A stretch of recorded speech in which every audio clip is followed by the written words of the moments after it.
Hey guys, welcome back to the show. I'm Parker Eimerl, and this is the Conversation Station. In today's episode, I want to start off talking about leveraging other people's negative emotion into your own positive emotion. And then I want to bring it to surrounding yourself with the right kinds of people, and we'll dive into that a little bit. And so I want to start off with on the. It's an interesting concept, and it's something that I've been playing with, right? Because we can find ourselves in negative situations, but we can also take those negative situations, right? The people that are being negative, and with our mindset, turn it into a positive situation for us. And I think an example of this is, right, when there's someone who you want to set an example for, right? And they are being negative, they're being grumpy, they're in a slump. Even if you were in a slump, oftentimes you will find yourself amping up your own positivity and your own energy to set an example for that person and to be like, no, that's not how you conduct business, or, whatever it is. And so I think it's an interesting thing to try to scale it and apply it to the general,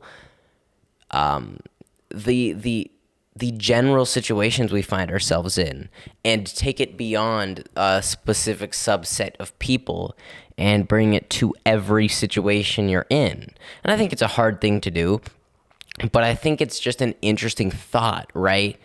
Because how do we process the negative emotions of those around us really does define who we are and who we become and how we act and how we conduct ourselves.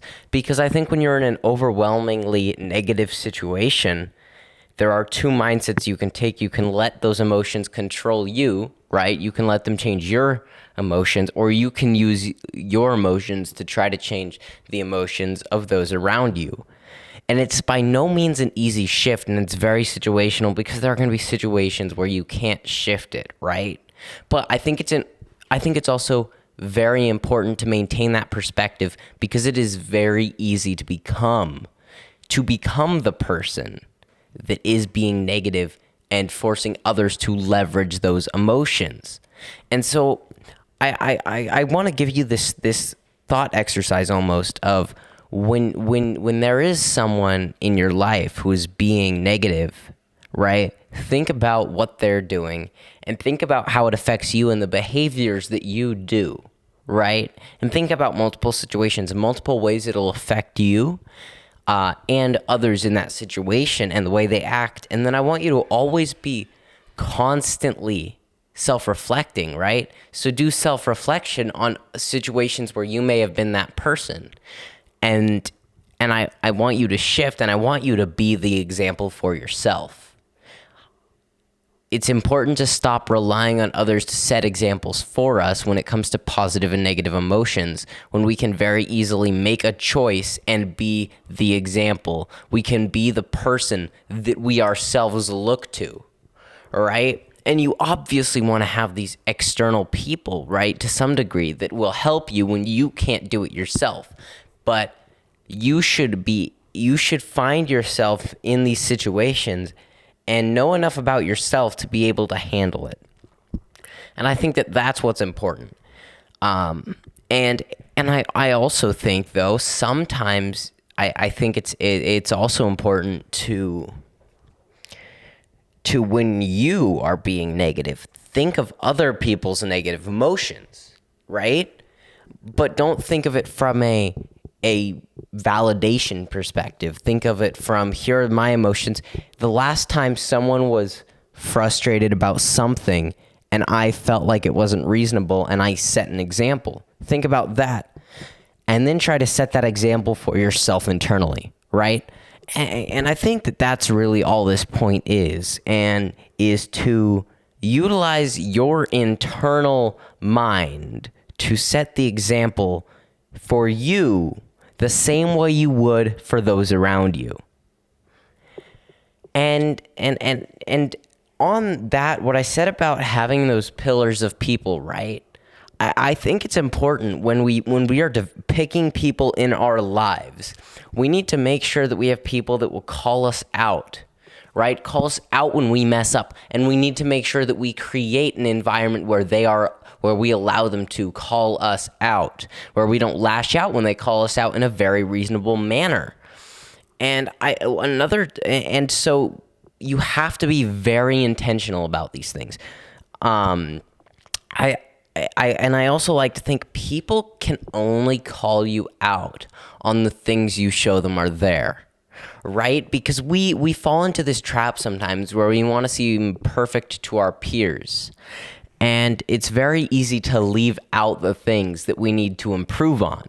It's very easy not to talk about them. And and when you do that, it is so easy to create a life where no one calls you out on what you need to be called out on. And then the second someone does, you lash out and you remove that and you drive that person out of your life.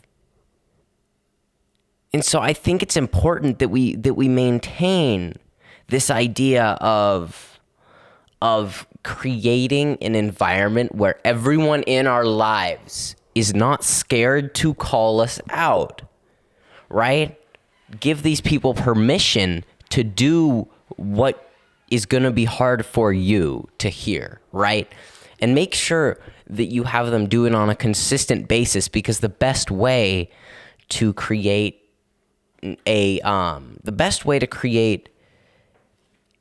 a pattern, right, or an environment where people can call you out is to have those people call you out. And you can start small, right? But I think the other side to this, which is almost more interesting, is how do you navigate someone who has created that, right? Who has created that situation where no one can call them out. And I think what you have to look at and understand is, what is your history with this person? You know, how have things gone in the past? And when other people have called them out, how has it gone? You need to gather data before you can take the best approach possible. You have to apply the scientific method the same way that we do in entrepreneurship, where we look at the marketplace and we see where people failed and where we can succeed. And so you have to do the same thing when bringing up and calling out someone who's never really been called out because they haven't created that situation in their life. And it's a very hard thing to navigate, and it's a person-to-person thing. But I think sometimes if you're someone who has the baggage there with that person, where they are going to draw from the past, right, to when you call them out, then sometimes that's just not going to work, right? But you have to look at these situations and you have to understand who you are in that person's life, right? Why you are in that person's life, and what that person thinks of you, right? That's important, right? Have you set the precedent that you want what's best for them? And you might know that you are setting that precedent, but do they know? Do they believe that you just care for them? Because sometimes I think the messenger can be far more important than the message in a lot of situations. And so we have to make sure that we are the right messenger for the message. And it can be hard when you're not. And sometimes you have to do it anyways. But sometimes you also have to help the right messenger deliver a message. And so I think that is just a very fundamentally interesting idea to play with.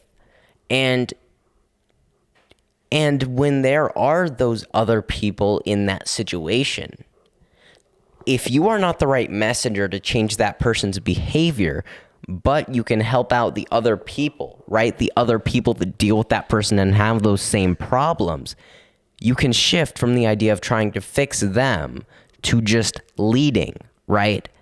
You can go from, if that doesn't work, then you just lead the others in that situation. You step up. You become the person that they know they can turn to, and they can call you out. So so that you can have a positive impact on that situation, even though the initial way you may have desired to have a positive impact might not have worked. So that's what's important, is figure it out. But if it fails, if it doesn't work out, help out everybody else in that situation and improve their lives, right? Improve the lives of others, and you yourself will have a better life. And that's what's important, man. In the bad situation, like even in a business where the business leader is behind the times and refuses to change, you can try and help them change, but you also have to help the other people in that organization and push them into taking action and push them to help and be with you as you go about confronting, I don't necessarily think it's confrontation, but pushing the leader in the business to change, right?